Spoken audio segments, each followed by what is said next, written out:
आज हम लोग पढ़ेंगे आईई एक्ट के बारे में। ठीक है, जो कि कोई भी पर्सन कह लीजिए या आदमी अगर किसी भी लाइन पे वर्क कर रहा है या किसी भी इक्विपमेंट के साथ में या इक्विपमेंट को रिपेयर कर रहा है या उसके साथ में किसी तरह का कोई वर्क कर रहा है, तो उसके लिए सेफ्टी पर्पस के लिए आईई एक्ट क्या होना चाहिए। ठीक है, कि उसका सेफ्टी का क्या नियम होगा, इसके बारे में हम लोग पढ़ेंगे, है ना। इसके पहले आप लोग लेक्चर जो भी होगा देख चुके होंगे, जैसे आर्टिफिशियल रेस्पिरेशन के बारे में बताया गया है वह भी देख चुके होंगे। उसके बाद डूज और डोंट के बारे में हमने बताया है, शायद लास्ट लेक्चर था आपका डूज और डोंट के बारे में, वो भी आप समझ रखे होंगे। अगर डूज और डोंट समझ रहे होंगे तो ये सेफ्टी आसान होगा आपके समझने के लिए। ठीक है, जैसे कि अगर बात करें हम लोग की सेफ्टी में, तो सबसे पहला चीज़ क्या होगा, जो भी लाइव कंडक्टर होगा, कह लीजिए जो भी लाइव कंडक्टर होगा वह क्या होना चाहिए, एडिक्वेटली प्रोटेक्टेड होना चाहिए, है ना। वह प्रॉपरली मतलब प्रोटेक्टेड होना चाहिए।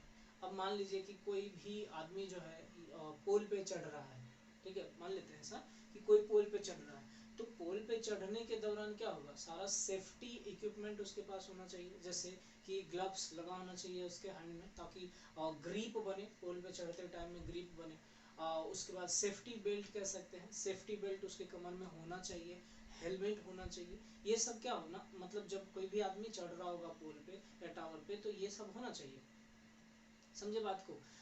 और इसके बाद और ये कह सकते हैं कि आपका जो सेफ्टी बेल्ट है या हेलमेट है या फिर जो ग्लव्स है, ये सब जो वहाँ पे पर्सन इंचार्ज है वो सब टेस्ट किया हुआ ना रहना चाहिए। मतलब पर्सन इंचार्ज टेस्ट करके देख लेगा कि सही है कि नहीं है। अगर सही नहीं होता है तो फिर यूज़ करने का कोई फ़ायदा नहीं है। अगर वह प्रॉपरली वर्क कर रहा है या सही है, फिर कोई दिक्कत उसमें नहीं है, तब यूज़ कर सकता है। तो इस तरह से बहुत सारे सेफ्टी रूल्स कह सकते हैं आप हैं, जिसको कि हमें फॉलो करना चाहिए while working on live conductor. ठीक है, जब हम लोग लाइव कंडक्टर पे या फिर आप कह सकते हैं while working on any kinds of installation, किसी प्रकार के इंस्टॉलेशन में अगर हम वर्क करते हैं तो वहाँ पे क्या होना चाहिए, इसे फॉलो करना चाहिए। ठीक है, तो आइए हम लोग एक एक करके डिस्कस करेंगे कि क्या सारा सेफ्टी यूज़ करना चाहिए। तो सबसे पहले तो आप हेडिंग लिख लीजिएगा। ठीक है, आई आई मतलब क्या हो गया, इंडियन इलेक्ट्रिसिटी, ध्यान रखिएगा। ठीक, I act for safety of person and equipment working with electrical installation. Clear है, सेफ्टी के लिए आई एक्ट क्या होगा किसी भी पर्सन के लिए, है ना, जब वह वर्क कर रहा होगा इलेक्ट्रिकल इंस्टॉलेशन या इलेक्ट्रिकल इंस्टॉलेशन में, है ना। चलिए, तो अब फिर हम लोग देखते हैं पहला पॉइंट में आपका, No person shall carry out any work on a live means or apparatus except with a permit to work। देखिए, सबसे कह रहा है कि कोई भी आदमी हो जो इलेक्ट्रिकल से रिलेटेड काम करना चाह रहा हो या काम करता होगा, तो लाइव कंडक्टर जो भी होगा, जब तक कि उसे परमिशन नहीं दिया जाता है, जब तक कि उसे अलाउ नहीं किया जाता है, तब तक आप कह सकते हो कि उसे काम नहीं करना चाहिए। जैसे एग्जाम्पल के तौर पे आप अगर बात करो, तो मान लीजिए कि सब स्टेशन से कोई फीडर जो है आपका गया हुआ है ट्रांसफार्मर, पोल माउंटेड सब स्टेशन तक, है ना, पोल माउंटेड सब स्टेशन, फिर पोल माउंटेड सब स्टेशन से एक डिस्ट्रीब्यूटर का लाइन आपका जो कॉलिंग में बिछा हुआ रहता है थ्रू द पोल, है ना। आप कभी भी ऐसा देखे हैं कि उस जो पोल है, चाहे फीडर होगा चाहे डिस्ट्रीब्यूटर है, उस पर कोई भी आदमी गया, तुरंत अपना मन किया वो चढ़ गया, उस पर काम करना स्टार्ट कर दिया, फिर आके मतलब उसे किसी प्रकार का कोई वर्क ऐसे नहीं कर सकता। देखे आप करते हुए, होप सो नहीं देखे होंगे। हाँ, करता होगा कब, जबकि वहाँ का जो सप्लाई जो उसमें आ रहा है, वह सप्लाई को वह डिस्कनेक्ट करवाता होगा। अब डिस्कनेक्ट करवाने के लिए क्या करेगा, वो सब स्टेशन में कॉल करेगा, या फिर वह क्या करता है, अगर गांव वगैरह में किसी तरह का फॉल्ट होता है, हाँ वहाँ पे टेक्नीशियन उपलब्ध नहीं होते, तो वो जाके ट्रांसफार्मर से लाइन काट देता है, सप्लाई जो बोलता है ट्रांसफार्मर से सप्लाई काट देता है, फिर जाके वो वर्क करता है। लेकिन कभी आपने ये देखा है कि फीडर का लाइन को उसने डिस्कनेक्ट कर दिया, हो ही नहीं पाएगा उससे। तो उसके लिए क्या करना पड़ेगा, सब स्टेशन में वो कॉल करेगा, सब स्टेशन में कॉल करके वहाँ पे बताएगा कि क्या काम है, किस प्रकार का, मतलब नेचर ऑफ वर्क क्या करना है आपको, ये बताना पड़ेगा आपको। या किसी तरह का कुछ इवेंट हो गया, फेनोमेन कह सकते हो, दुर्घटना जिसको बोल रहा, तो बताओगे तो फिर वह बोलेगा कि चलो ठीक है ये काम कर सकते हो, तो फिर वह सप्लाई वहाँ से डिस्कनेक्ट करेगा। मतलब क्या हुआ, हम परमिशन ले रहे हैं, है ना, अलाउ करवा रहे हैं कि हाँ मुझे ये काम करना है, तो अब वहाँ से सप्लाई आपको डिस्कनेक्ट करना पड़ेगा, तो वहाँ से सप्लाई डिस्कनेक्ट करता है, फिर जाकर आप काम करता है। तो बिना परमिशन के कोई भी लाइव कंडक्टर होगा उस पर काम नहीं करना चाहिए, ये आपका पहला है। क्लियर? वही है, no person shall carry out any work on live mains और operators except with a permit of work. अगर वर्क का परमिट है आपके पास तब तो आप उस पर काम कर सकते हो, विदाउट परमिट हमें वर्क नहीं करना चाहिए। ये हो गया आपका। चलिए दूसरा पॉइंट हम लोग देखते हैं, person in charge shall explain the nature and duration of the work to be carried out to the permit issuing authority. देखिए क्या कहा जा रहा है कि जो पर्सन इन चार्ज होता है, जिसके कंट्रोल में वह वर्क है, ये चीज बोल रहा है कि person in charge shall explain the nature and duration of the work. अगर मान लो कि नेचर ऑफ द वर्क करने का मतलब कि आपको क्या करना है, जैसे उसमें रिपेयर करना है, या कनेक्शन कहीं लूज हो गया, या वायर गिर गया, कह सकते हो कंडक्टर आपका गिर गया है, ठीक है, इस तरह से, या पोल डैमेज हो गया, तो आपको करना क्या है, मतलब यही नेचर ऑफ वर्क कहलाएगा। तो जो इंचार्ज है उसको मालूम होना चाहिए कि हाँ क्या नेचर है, ठीक है, वर्क किस प्रकार का वर्क करना है, और फिर ड्यूरेशन कितने समय के लिए आपको वर्क करना है। जैसे मान लीजिए कि कहीं पे भी पटना में ही अगर 2 घंटे के लिए भी सप्लाई चला जाता है तो हाहाकार मच जाता है, ठीक है। गांव में भले 5 घंटा दिन भर भी लाइन काट के रखो तो लोग परेशान होते हैं, लेकिन ज्यादा परेशानी नहीं होती है कंपैरिजन टू शहर में। अगर पटना में लाइट अगर सोच लो कि 24 घंटे नहीं रहे तो क्या होगा, बहुत ज्यादा मतलब जिंदगी में उथल पुथल होने लगेगा। और खास करके अभी के टाइम में गर्मी के सीजन में सोचो कि 24 आवर सप्लाई चला जाए, फिर क्या होगा, लोग हर जगह फोन बजाना शुरू करेंगे कि क्यों गया नहीं गया। तुरंत जो उसका मतलब रिपेयर वाला होगा, मेंटेनर जो होगा या जो इलेक्ट्रिशियन होगा, इधर दौड़ धूप करना स्टार्ट कर देगा कि कहाँ पे फॉल्ट हुआ है, ठीक है। तो ये हो जाता है। तो वही चीज है कि ड्यूरेशन ऑफ वर्क, कि अगर आप सप्लाई ऑफ करवाते हो या कोई वर्क के लिए तो आप कितने घंटे में काम करोगे या कितने घंटे के लिए सप्लाई ऑफ रहेगा, है ना। तो उसको क्या करेगा, जो इंचार्ज होगा वहाँ का, उसको मैनेज करेगा कि हाँ 2 घंटे के लिए तो चलो 2 घंटे के लिए हम सप्लाई ऑफ कर, वह देख लेगा स्थिति कैसा है, सिचुएशन कैसा है, फिर जाके वो करेगा, है ना, फिर आपको परमिट करेगा, अलाउ करेगा। तो फिर कहने का ये मतलब हुआ कि जो इंचार्ज है वह नेचर ऑफ वर्क या फिर आपका ड्यूरेशन ऑफ वर्क जो है उसको एक्सप्लेन करना पड़ेगा, फिर जाके वो क्या करेगा, परमिट इशू करेगा काम करने के लिए। To be carried out to the permit issuing authority and obtain a permit to work before commencing any work। ठीक है, अब मान लीजिए कोई नया वर्क आपने किया है और उसमें सप्लाई देना है, तो उसके लिए आपको क्या करना पड़ेगा, परमिट लेना पड़ेगा। बिना परमिट का कहीं पे भी सप्लाई नहीं दे सकते। मान लो कि जैसे आपकी कॉलोनी में या कोई सब स्टेशन बन के तैयार हुआ, क्या लगता है बिना परमिशन का सब स्टेशन में सप्लाई दे दिया जाता होगा? बिल्कुल भी नहीं। जो वहाँ का एग्जीक्यूटिव होगा या जो वहाँ पे इंचार्ज रहेगा उस एरिया का, ठीक है, उससे परमिशन लेना पड़ेगा कि हाँ मेरा सब स्टेशन बन के तैयार हो गया है, यहाँ इस एरिया का सब स्टेशन बन के तैयार हो गया है, अब उसको आके आप मतलब कमीशनिंग करवा सकते हैं। तो वह आएगा प्रॉपरली हर एक चीज़ को चेक करेगा कि सब कुछ ठीक है कि नहीं है। अगर उसको ठीक लगेगा तब तो वह अलाउ करेगा। फिर मतलब टेस्ट वगैरह होते हैं, जैसे मेगा टेस्ट कर लेगा, इंस्टॉलेशन वगैरह जो होगा, है ना, ये सब टेस्ट वहाँ पे करे, अर्थिंग वगैरह को प्रॉपर चेक कर लेगा। कमेंसिंग जो कमीशनिंग होगा उसको इंस्टॉलेशन के बाद ये टेस्ट किया जाता है। फिर टेस्ट करने के बाद अगर उसको सही लगेगा तो वो क्या करेगा, परमिट इशू करेगा कि ठीक है उसको कर सकते हो। तो वही हो गया permit to work before commencing any work. चलिए नेक्स्ट पॉइंट में हम लोग बात करते हैं, no work shall be carried out by any person unless he is protected from the risk of electric shock. कोई भी आदमी काम नहीं कर सकता, ऐसा करने का मतलब no work shall be carried out, किसी प्रकार का काम नहीं किया जाता है किसी भी आदमी के द्वारा जब तक कि वह प्रोटेक्टेड नहीं है risk of electric shock, electric shock के रिस्क से। समझे, जैसे कि मान लीजिए कि आप किसी भी सप्लाई पे काम कर रहे हैं और आपके पास किसी तरह का कोई प्रोटेक्शन है नहीं, आप उस पर काम कर रहे हो, है ना, और खुदा न खास्ते कह लीजिए, अनफॉर्चुनेटली दुर्भाग्यवश कह लीजिए कि आपके साथ कोई दुर्घटना घट जाती है, तो उसका जिम्मेवार पता है कौन होता है? जो पर्सन इंचार्ज होगा वही जिम्मेवार होगा। आप कभी सुने होंगे ऐसा कि कहीं पे मतलब बिजली से गाय मर गया या बिजली गिरने से 2-3 लोग का मतलब डेथ हो गया, है ना। हालांकि देखो पर्सन इंचार्ज है, उसका कोई गलती नहीं है, लेकिन किसी कारण बस ऐसा हो सकता है। जैसे बाढ़ वगैरह के टाइम में ऐसा होता है कि मान लीजिए कि कहीं पे पोल वगैरह गिर गया और वहाँ पे कंडक्टर है उसमें सप्लाई है, कोई आया मतलब गलती से ही छू दिया, तो क्या हुआ, उसको शॉक लगा, तो उसका भी जिम्मेवारी जो होता है किसके पास होता है, जो उस एरिया का इंचार्ज होता है उसका जिम्मेवारी होता है कि आखिर ये क्यों हुआ। आपको क्यों नहीं पता चला कि वहाँ गिरा हुआ है, पोल गिर गया वहाँ, तो आप उस एरिया का सप्लाई आपको कटवा देना चाहिए था, डिस्कनेक्ट करवा देना चाहिए, आपने क्यों नहीं किया। तो ये चीज़ होता है, तो वही कहा जाता है कि किसी प्रकार का वर्क नहीं किया जाना चाहिए जब तक कि कोई पर्सन प्रोटेक्टेड नहीं है किसी भी तरह का शॉक से, है ना। चलिए नेक्स्ट पॉइंट पे हम लोग बात करते हैं।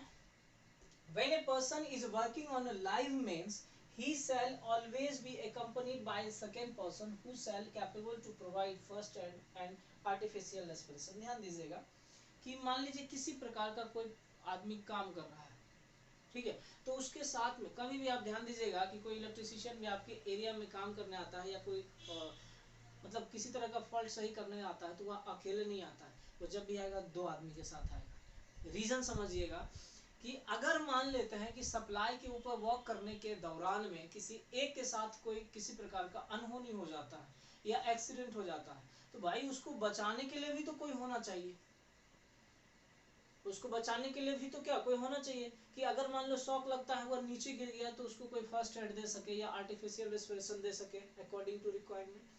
अब मान लो अकेले आया, उसको कहीं पे मान लीजिए झटका लगा, हुआ तो नीचे गिर गया, अगर नीचे गिरा मान लो और वहाँ आसपास में कोई नहीं है, तो आदमी तो मर जाएगा, मर जाएगा ना, या फिर कराहते रहेगा वहाँ दर्द से। लेकिन उसके साथ में कोई आदमी है, तो अगर कोई आदमी उसके साथ में है तो गिरने के बाद तो वह तो देखेगा ना एटलीस्ट, तो वह देखेगा तो जो भी उसको लगेगा, या तो फर्स्ट एड है होगा उसके पास तो फर्स्ट एड देगा, या मान लीजिए जरूरत है तो वो आर्टिफिशियल रेस्पिरेशन देगा, या जरूरत है तो वो एम्बुलेंस को कॉल करेगा एटलीस्ट, और एम्बुलेंस को कॉल करके क्या करेगा, मतलब उसको भर्ती करवाएगा कहीं, तो आदमी साथ में रहेगा तब तो वही है यहाँ पे कहा है कि when a person is working on a live mains, किसी प्रकार के लाइव कंडक्टर पे या ऑपरेटर्स पे वर्क कर रहा हो, तो he shall always be accompanied by second person, एक दूसरे पर्सन के साथ में होना चाहिए, उसके साथ में 2 पर्सन मतलब दूसरा पर्सन होना चाहिए, कि अकेले काम नहीं करना है, कोई एक आदमी कोई लाइव कंडक्टर पे काम कर रहा है तो उसके साथ कोई दूसरा बंदा होगा या दूसरा आदमी उसके साथ होगा,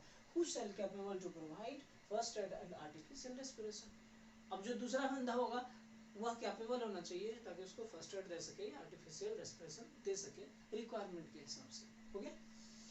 When a man ascends a pole, he shall make use of a safety belt and rubber gloves। देखिए यहाँ पे भी जब भी पोल पे भी कोई वर्क कर रहा होगा तो वहाँ पे भी अकेले नहीं करेगा, पहला चीज तो ये ध्यान दीजिएगा, उसके साथ में कोई ना कोई जरूर होगा। दूसरा का यहाँ पे कहा जा रहा है कि जब आप पोल पे चढ़ रहे होते हैं तो डेफिनेटली आप इंश्योर कीजिए कि आपके पास में ग्लव्स है, आपके पास में ग्लव्स है। ग्लव्स जो होता है एक्चुअली या तो कंडक्टर वगैरह वर्क करते हैं आप वहाँ उसके लिए होगा, या पोल पे चढ़ते दौरान ग्रिपिंग आपका अच्छा बना रहेगा, ठीक है, रबर का रहता है। और सेफ्टी बेल्ट, जब आप ऊपर चढ़ते हो तो क्या ऊपर चढ़ते ऊपर तो सेफ्टी बेल्ट अगर रहेगा, मान लो कि अगर स्लिप हो गया दुर्भाग्यवश किसी वजह से भूल से भी स्लिपिंग होता है, तो अगर सेफ्टी बेल्ट आपके पास में रहेगा तो फिर आपका क्या होगा, बच सकते हो, नीचे गिरने से बचोगे या दुर्घटना होने से बच सकता है ना। अगर नहीं सेफ्टी बेल्ट होगा तो हो सकता है आप सीधे जमीन पे गिरोगे, क्या पता बचो या ना बचो, समझे। तो वही चीज है कि जब मेन कोई आदमी पुल पे चढ़ता है तो इंश्योर होना चाहिए कि उसके पास सेफ्टी बेल्ट होना चाहिए, हेलमेट होना चाहिए, रबर ग्लव्स होना चाहिए, क्लियर।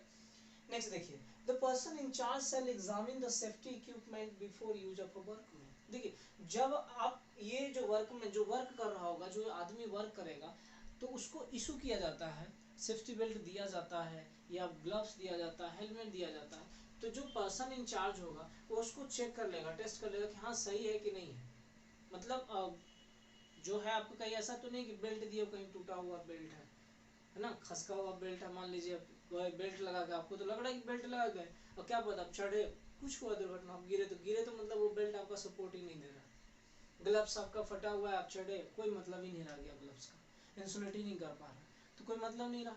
तो वही चीज कहा जा रहा है कि जो पर्सन इंचार्ज होगा वह एग्जामिन कर लेगा उस सेफ्टी इक्विपमेंट का, मतलब उसको चेक कर लेगा कि वह प्रॉपर है कि नहीं है, मतलब उस आदमी को देने से पहले, समझे बात को। All live parts adequately protected, जितना भी लाइव पार्ट होगा, है ना, ये आईई एक्ट है सर, जब भी आप इस पे वर्क करेंगे तो जो भी लाइव पार्ट होगा वह एडिक्वेटली प्रोटेक्टेड होना चाहिए, अगर प्रोटेक्टेड नहीं होगा तो आप अगर उसके ऊपर वर्क करेंगे तो माइट भी हो सकता है कि आपके साथ कोई दुर्घटना घट सके। समझे बात? तो ये था, पहले इसको नोट कीजिए, फिर आगे हम लोग देखते हैं।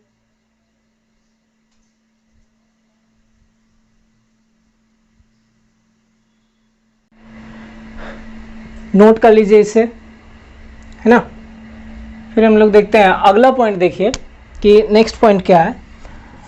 Make sure that main switches and apparatus have been isolated, properly earthed and danger notice plates have been placed at working place. ठीक है, देखिए कहीं पे भी अगर वर्क कर रहे हैं, ठीक, तो सबसे पहला काम है कि वहाँ पे एक डेंजर नोटिस प्लेट होना चाहिए। देखते होंगे कि एक कंकाल का साइन बना होता है या लिख दिया होता है, डेंजर लिखा हुआ रहता है एक बोर्ड में, या फिर लिखा हुआ रहता है हाई वोल्टेज, या फिर हिंदी में लिखा खतरा लिखा हुआ रहता है, ये सब रहता है। तो ये सब डेंजर प्लेट है आपका। ठीक है, तो कहीं पे भी अगर वर्क कर रहे हैं तो वहाँ पे डेंजर प्लेट डेफिनेटली या अनिवार्य है कि वहाँ होना चाहिए। आगे देखिए कह रहा है उसी में कि make sure that main switch और apparatus हैव बीन आइसोलेटेड। जो भी मेन स्विच है, वर्क करने के दौरान की बात कर रहा है कि मेन स्विच है या फिर कोई apparatus है, तो वह जो apparatus वह क्या होना चाहिए, आइसोलेट होना चाहिए। ऐसा नहीं कि उसमें सप्लाई फ्लो हो, ठीक है, ऐसा होना चाहिए कि उसमें सप्लाई फ्लो ना हो, है ना। आइसोलेट होना चाहिए, प्रॉपरली अर्थड होना चाहिए, ताकि किसी तरह का कोई लीकेज करंट भी हो तो वह क्या होगा, अर्थ में बरीड हो जाए, ना कि दूसरे के थ्रू फ्लो कर जाए।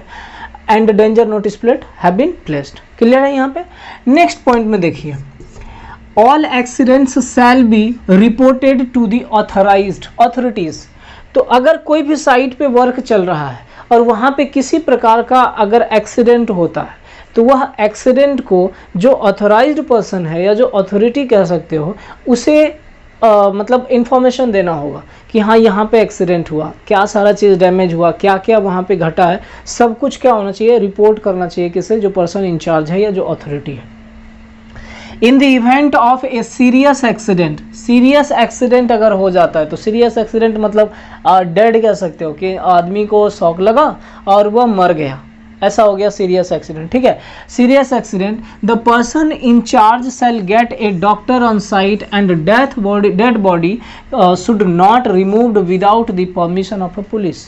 देखिए अगर मान लीजिए कहीं पे साइट पे अगर किसी प्रकार का कोई एक्सीडेंट होता है और एक्सीडेंट होने के बाद कह लीजिए कि अगर सीरियस एक्सीडेंट है कह लीजिए, तो इंचार्ज जो है वो क्या करेगा, डॉक्टर को बुलाएगा, है ना। अगर बचने वाला होगा, ठीक है, सीरियस इंजर्ड या तो डेड कह लो या थोड़ा बहुत उसमें उम्मीद है, एक कह सकते हैं कि बच सकता है ना, तो आप जो पर्सन इंचार्ज होगा वो क्या करेगा, डॉक्टर को बुलाएगा। अब डॉक्टर को बुलाया, अगर बच गया तब तो ठीक है, नहीं बचा तो क्या हो गया, डेड हो गया, तो डॉक्टर डिक्लेयर कर देगा कि वह डेड है ना। तब भी आपको डेथ बॉडी को जो होगा, वह जो डेड बॉडी पड़ा हुआ होगा, वह डेड बॉडी आपको एज इट इज़ वहीं रखना होगा जब तक कि वहाँ पे पुलिस नहीं आता और पुलिस आपको परमिशन नहीं देता है कि आप इसे ले जा सकते। याद कीजिए कि अगर ऐसा होता है तो पुलिस वगैरह आती है, उसे ले जाती है, फिर पोस्टमार्टम होता है, पोस्टमार्टम के बाद पता चलता है कि किस वजह से मरा है ना। पोस्टमार्टम के बाद फिर से जाकर रिपोर्ट तैयार करता है, पोस्टमार्टम रिपोर्ट जिसको बोलते हो। फिर पोस्टमार्टम रिपोर्ट के बाद जो फैमिली होते हैं उन्हें हैंड ओवर कर दिया जाता है डेड बॉडी, समझे, और उससे रिपोर्ट भी दे दिया जाता है। तो ऐसा करना चाहिए। नेक्स्ट पॉइंट है, danger notice plates are attached in working place on the mains and apparatus and at all control points under the permit to work. ठीक है, देखिए जितना भी लाइव पार्ट्स कह सकते हैं या जो apparatus है जिस पे कि आप वर्क कर रहे हो, वहाँ पे हर एक जगह पे डेंजर प्लेट होना ज़रूरी है, समझे। वहाँ पे आप डेंजर प्लेट लगा दीजिए। आप देखिएगा कभी भी अगर हाई वोल्टेज जहाँ भी होगा, चाहे आप सब स्टेशन की बात कर लीजिए, वहाँ पे भी लिखा हुआ मिलेगा आपको डेंजर या खतरा है, हाई वोल्टेज, ठीक है, ये इस तरह का कुछ रहेगा, या कंकाल का साइन बना रहेगा, इस तरह का कुछ आपको बना हुआ मिलेगा, तो वो सब हमारा डेंजर का ही निशानी है, समझे। तो या जो कांटे का तार होता है बोल सकते हो उसको, वो सब वहाँ पे वायर किया हुआ रहता है ना। तो वो जहाँ भी लाइव apparatus होगा या मेन सप्लाई जो होगा वहाँ पे डेंजर का साइन या डेंजर प्लेट होना चाहिए। आगे कहते हैं the permit issuing authority shall not issue A permit. जो परमिट इशू करता है उसको हम परमिट इशूइंग अथॉरिटी बोल रहे हैं, जिसके हाथ में कंट्रोल रहता है कि वो परमिशन दे सकता है किसी भी चीज़ का। तो जो परमिट इशू करने वाला होता है उसकी बात कर रहे हैं कि वह परमिट इशू नहीं करेगा तब तक कि अगर वह परमिट इशू करता है या मतलब वह करता है तो क्या करेगा, चेक कर लेगा कि क्या सब है, जैसे कि switch should be isolated, switch isolated है कि नहीं है, फ्यूज ओपनड, फ्यूज हमारा जो है विथड्रॉन, सर्किट में फ्यूज विथड्रॉन है कि नहीं है, main and apparatus discharge and earth, main apparatus जो है वो डिस्चार्ज कहने का मतलब उसको अर्थ में कर दीजिए, उसमें किसी प्रकार का कोई सप्लाई नहीं रहेगा, समझे। ऐसे कैपेसिटिव करंट थोड़ा बहुत रहता है लीकेजेस की वजह से कि थोड़ा बहुत शॉक लग जाता है, तो उसको अगर अर्थ टॉप कर देते हो तो सब हमारा अर्थ में चला जाता है, ठीक। तो ये सब अगर रहेगा, फ्यूज विथड्रॉन होना चाहिए, स्विच मेन सप्लाई वगैरह जो स्विच होगा वो आइसोलेट होना चाहिए, या फिर जो एपरेटस है डिस्चार्ज होना चाहिए, प्रॉपरली अर्थ होना चाहिए, अगर ये सब पाता है तब तो परमिट इशूइंग अथॉरिटी जो है परमिट कर सकता है उस पर वर्क करने का। अगर नहीं होगा ऐसा तो फिर क्या करेगा, परमिट इशूइंग अथॉरिटी आपको अलाउ नहीं करेगा इस पर वर्क करने का। क्लियर। तो ये सब आई एक्ट है sir. On completion of work remove all earthing device, अगर वर्क किसी पे कर रहे हैं तो वर्क करने से पहले क्या किया जाता है कि जो भी इक्विपमेंट है उसको अर्थ किया जाता है, जैसे यहाँ डिस्चार्ज एंड अर्थ है ना, तो जो भी अर्थ किया हुआ था, जिसको भी आपने अर्थ किया था उस सबको हटा दीजिए, ठीक ना। जहाँ ज़रूरत है, जैसे ट्रांसफार्मर में न्यूट्रल वगैरह, तो ऐसा नहीं कि उसको हटा देना है, ठीक है, लेकिन उसके अलावे जो आपने अर्थ किया है सिर्फ बचने के लिए, सेफ्टी पर्पज़ के लिए, उन सबको आप हटा दो, है ना। उसके बाद अर्थ डिवाइस हटा देगा और फिर device and withdrawn the workman, जो आदमी वहाँ पे काम कर रहा था उसको आप वहाँ से हटा दीजिए और उसको वार्न कर दीजिए, है ना। And warn then it is not safe to touch the main and apparatus, उसको आप हिदायत दे दीजिए कि ये जो मेन है या एपरेटस है इसको टच करना जो है मतलब डेंजर है ना, हानिकारक है कह लीजिए, या शॉकफुल कह लीजिए कि अगर आप टच करते हैं तो इससे आपको कुछ हार्म होगा, आपको आप इंजरी हो सकता है आपके साथ, है ना। वर्कमैन को ऐसा वार्न कर देना चाहिए। समझ में आई बात। तो ये था आपका कुछ आईई एक्ट और सेफ्टी कह सकते हैं अकॉर्डिंग टू आईएस, है ना। तो ये इसको आप देखिएगा और होप सो समझ भी आया होगा कि क्या सब किया जाता है, क्या आईई एक्ट होगा। क्लियर। तो आज हम लोग इतना ही रखेंगे, बट ध्यान रखिएगा जाने से पहले एक पेड़ आप ज़रूर लगाइए। आपके जो मित्र लोग हैं या रिश्तेदार कह सकते हैं और रिलेशन में जो भी हैं उनको भी आप प्रेरित कीजिए कि एक पेड़ वह भी ज़रूर लगाएं, है ना, जिससे कि प्रदूषण है हमारा कंट्रोल में रहे, नियंत्रित में रहे और प्रॉपर ऑक्सीजन आपको उपलब्ध होते रहे। क्लियर। तो इतना ही रखते हैं हम लोग, फिर मिलते हैं नेक्स्ट लेक्चर में। धन्यवाद।